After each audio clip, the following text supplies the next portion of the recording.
Windfall, Netflix's mystery movie that I still don't understand. Jason Siegel and Charlie McDowell team up again. Jason Siegel seems to really gravitate towards Charlie's writing style, directing style, and just the idea that they're really trying to find things out artistically, but also not trying to just like break the budget and spend all the money. This movie, Windfall, is done in a house, has 4 characters, and that's it. One of them doesn't even come in until late in the 3rd act. It starts, we see Jason Siegel in a Sedona getaway California mansion. Where I'm from, mansions are much bigger, but this is a getaway with an orange orchard in like Sedona or something like that for a billionaire that is not supposed to be there. Jason Siegel is in grabbing a couple bucks, grabbing some Rolexes, he finds a gun. But as he's about to leave, he wants to check one more thing, and that's whenever the billionaire and his wife come in, which are played by Jesse Plemons, which I don't want to sleep on anybody. Jesse Plemons, okay, if you don't want to argue he's amazing, like, I mean, I guess you could be right. He wasn't in 2 of the biggest television shows of our time. Oh, wait, he was. Well, it's not like he's been in like Disney movies or anything. Illusion! With The Rock? Yes. Whoa, okay. Well, it's not like he's ever met Rihanna. Oh, it's so close to the way that we say it. Oh shit, this dude's freaking awesome.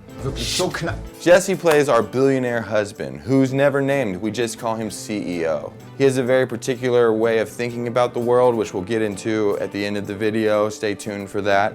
And then Lily Collins, Phil Collins' daughter. How could I ever forget? I'm sorry, Lily, I'm sure you're sick of that. Lily Collins plays the wife. Her name is, Wife. I just realized Jason Siegel's name is Nobody. Wow. As Jason Siegel is trying to sneak out, Lily Collins walks in and sees him, but she doesn't scream. He does this, but she doesn't scream. Whenever the husband walks over, it all starts. That starts it. Now we're in a kidnapping. It's going down, right? He gets them both to sit down, give up their phones. They're all trying to negotiate their way out of this. And to be honest with you, the husband is doing a good job of being a husband. He's saying all the right things. Okay, but how about you let go of my wife first? They seem to have an okay relationship at this point. So part of the negotiations end up being, the husband says, look, there's more money here. Let me give you that money. You get out. We're all good. Nobody knew you were here. We're literally miles away from anyone. There's no cameras. There's no way for us to tell anyone. We're good. Jason Siegel takes this as a golden opportunity. He locks them in their sauna, which is an amazing shot. I just want to admit that this shot, cinematically, is amazing. All they do is set the camera inside the sauna and don't move it. So everything is happening through this one sliver of the light from the sauna door out into the pool area. So as Jason Siegel is locking them in, you start to see the husband start to unravel a little bit. You start to see that he's supposed to be giving a keynote address at a conference this week. He canceled that because the wife obviously got upset because of the lack of time they're spending together, and also just the way that the husband just seems to be. He says, I canceled this for her, I canceled this for her. And she says, you canceled this for us. Start to realize that this isn't a very good relationship, actually, and that they're in a very tricky spot, and this weekend is supposed to save them. In fact, whenever they walked in, the husband was very weirded out that there weren't tons of roses everywhere and a stocked fridge with champagne and all of this stuff so they could have a romantic evening and he could prove to his wife that he is still madly in love with her. She's not really into that, obviously, but let's go back to where we are. Jason Siegel gets another 5 to 10 grand, some Rolexes, and a gun, which, 2 things you have to realize. Remember, this is a mystery movie. The Sergio Leone music and everything is just setting us up to just wonder and ponder about everything that's being said. So, does the husband know that there is a gun? He says he doesn't, but there was a gun. Keep that in mind, okay? Now Jason Siegel has the gun. He gets the rest of the money, he locks them in the sauna, and he takes off. When he gets back to his car, he realizes that there is a installed rich person Wi-Fi style camera up in a tree, pointed directly at his car. I'm actually from the country. I know a lot of people that do stuff like this because they're worried about like kids coming and having sex in their car on their property. You know, nobody sees the camera. He realizes that this changes everything. His face has actually been seen. He can't just go a state over with his $15,000 and the Rolexes and try to start over and it won't matter. It's become a bigger thing, and this billionaire has endless resources, so this could get really serious.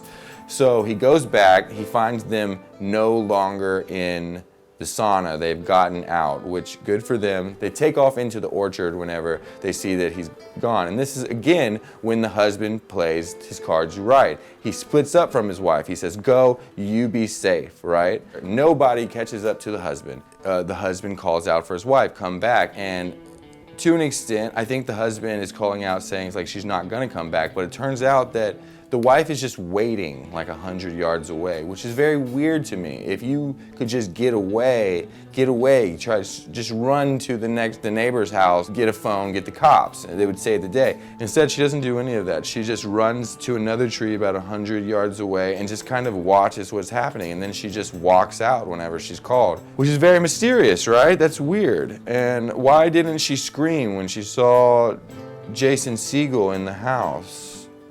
This is starting to become really strange, right? Like, why is the wife not acting like she's in this extreme danger? And she also has a very comfortable way of talking to Jason Siegel. Whenever they get back to the house, they negotiate, and the wife and the husband is trying to negotiate just to kind of get them out of this, but the wife seems to be driving up the price. And whenever they get up to $500,000, there's an argument that after about $450,000, that's too much weight for you to just carry on your back, right? So Jason Siegel says, if I'm having any trouble carrying the extra 50, I'll leave it in your pool. and that makes the wife laugh. But is she laughing because she thought the joke was funny and that he's getting one over on her husband that isn't the best guy? Or is she laughing because she gets a part of that money?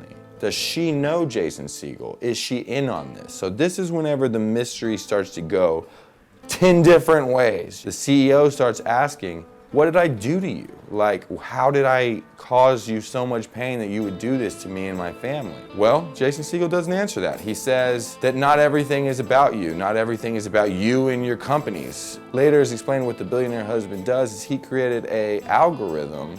He will go in, buy a company, and then immediately cut 2/3 of the workforce and then just make it a profitable company with the people that are still there, leaving so many people disgruntled. So whenever somebody breaks into his house, the first thing he's thinking is, oh, these are the people that I put out a job and got really rich off of. He has so many twisted ways to justify it. And not to say that in some weird way he's wrong, but he's also using these things that are in a moral gray area to justify the things that are morally wrong. He's like, instead of reaching for something that's all the way morally correct, he can only reach for middle thing. He can say all of the taglines that you would say on MSNBC or whatever. Whenever that happens, now you're wondering, well, maybe the wife doesn't know anything about it, but maybe she feels guilty because she worked for all of the nonprofits, right? So she feels that her husband is a bad guy. Her husband does bad things. Her husband puts people out of business all the time. So why would it be weird for her to have a little bit of resentment if she works her entire life to help people? That makes so much sense, right? So now they're sitting outside and they're just kind of, I feel like Jason Siegel is just watching them, waiting for the $500,000. And they have to wait a full day. And we also find out that there are people called Debbies. And Debbies are people that the husband has cheated on the wife with, and they've requested money. And apparently $500,000 is a little much, but it's not all that much. So he's given out quite a bit of money in their short relationship. Keep in mind, they're not all that old. This isn't an old man. This is a early 30s billionaire. You know, this is Mark Zuckerberg or somebody like that. You're starting to feel that it has more to do with the business than it has to do with any sort of relationship between the wife and nobody, Jason Siegel. So you get to this place where you're now starting to go against your theory that they actually know each other again, that now it's actually due to business and it's this person's shortcomings, and maybe he didn't mean for it to go this far, but he did mean to go break into the CEO that ruined his life's house. And in the opening scene, you see him kind of walking around doing this, and you see that he's not getting what he wants out of it. It's not feeling good. This could mean that he's a better person, not a real thief, or this could mean that he's just cynical about life in general. Nobody takes an interest in the wife, and he starts to ask all of these kind of personal questions about her career and all these things, and especially about this tattoo that's on her foot that she's getting removed. He seems personally offended that she's getting it removed, and he seems even more offended whenever the husband says it was the ugliest tattoo she's ever gotten, leading me to believe that he might even know that it's a tattoo that she got with her ex-boyfriend. You know what I mean? And why is Jason Siegel so upset by it? Why does that bother him? Skipping forward a little bit, it's nighttime, and just like a billionaire would, there are multiple cabins for people that are staying on this property. So they go to a place with a little fire and a place where he can see the doors and he can make sure that they're not colluding and they can stay in different cabins and all those things. Even after you've learned these bad things about the husband, he says this line to his wife. Right? We don't know this guy. We don't know what he intends to do once he gets the money. So you need to get close to him. Do whatever it takes. I would never, ever say that to my wife or my girlfriend. That's just showing who he is as a person. He doesn't care about the way he affects other people, he just cares about himself and getting the money. Jason Siegel and Lily Collins have a very intimate conversation right here. Nothing happens, of course, because Lily Collins' character isn't that person, but it does, again, lead you to believe that there might be more. They're talking like they know each other. They're talking like they have history, that they know each other better. Or it's not that they're just both empathetic and that they can just, they know each other. They're talking like they were once somebody to someone. The next day they get up, and they're actually having a breakfast, and they're just waiting for their money that'll be there in the evening time. It's not a big deal.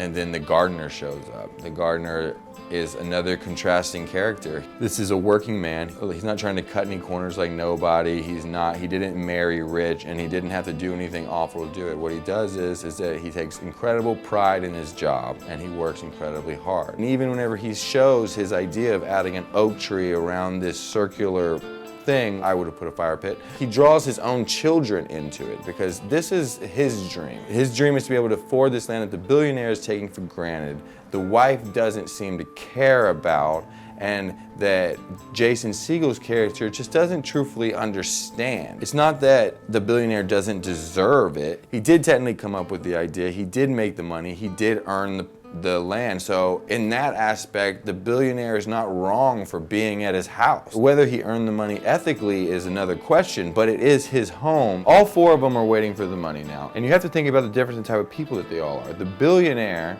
has a lot to lose, but he doesn't really love anyone except for himself. The wife seems to be very mysterious at this point. We don't really know what her intentions are. She literally could be in love with Jason Siegel and in love with her husband. And also, why was the gun there in her bedside table? Was she planning on doing something this weekend? Did that have something to do with the fact that the husband didn't know where the gun was? But then, after that, you have Jason Siegel that's just trying to control the situation. And then you have the gardener, who's a man of action. He wasn't told to build these absolutely beautiful landscapes. He just did it because he knew that that was the right thing to do. And he has a family. He shed, like, I drew my own children underneath this tree. He makes a beeline for the door, without a doubt banking on that it seems like Jason Siegel is not the toughest guy, right? But when he's doing that, he trips, he falls, his head goes through the glass, and glass goes into his neck and up into his head, and he eventually bleeds out and dies. This is now no longer just a kidnapping and robbery, there is a murder, but the money's there. At the very end, Jason Siegel ties up the husband, and Lily Collins just gets a piece of glass, she cuts it. Now this is where a lot of the mystery kind of ends, because As Jason Siegel is leaving, she runs out with an obviously very, very expensive piece of artwork, and she smashes him, and that's the last we see of him. We don't know the extent of his injuries, but we don't think he's ever getting up. And she takes the gun, and she realizes that her life is never gonna change with her husband, and no matter what the plan was, this is the plan now. And she walks over to her husband, and she shoots him a couple times, walks back over to Jason Siegel, puts the gun in his hand, and then she walks outside, and that's the end of the movie. You don't know what her intentions truthfully were, you don't know what Jason Siegel's intentions truthfully were, but you do know that she is leaving at least thinking that she's in a much better place. Now let's talk characters. You never know anyone's motive. It's based on greed, and there are two different concepts of greed. There's the greed of the haves, the greed of the people that have everything that they have ever wanted, and they just keep on wanting more, and they don't think that they need to help anyone else because they worked, and it doesn't matter. They are good. You also have a different type of greed, the greed that causes envy, the greed that looks over the fence and is like, why don't I have those things? And that's where Jason Siegel's character, Nobody, is. He doesn't care either about people, he cares about himself. Why don't I have this? Why don't I have billions of dollars? Well, to be honest, you didn't create the algorithm that created the way to make all of the money. So that's why you need to get off your ass if you want to be a billionaire. I'm making a YouTube page, so maybe one day I'll be a thousandaire. Whenever you're talking about the wife's motives, you have to talk about the fact that she's not where she wanted to be. She feels like she's indebted to this horrible human being that cheats on her and also cheats on everyone. He is a person that takes advantage of the weak, and she is a person that's always tried to champion the weak and to try to help people. Is she trying to get out? Is she trying to figure out a way to get around the prenuptial agreement and get the money by having Jason Siegel, her ex-boyfriend, murder somebody? I'm gonna leave you right there. Watch this movie on Netflix. It's absolutely amazing.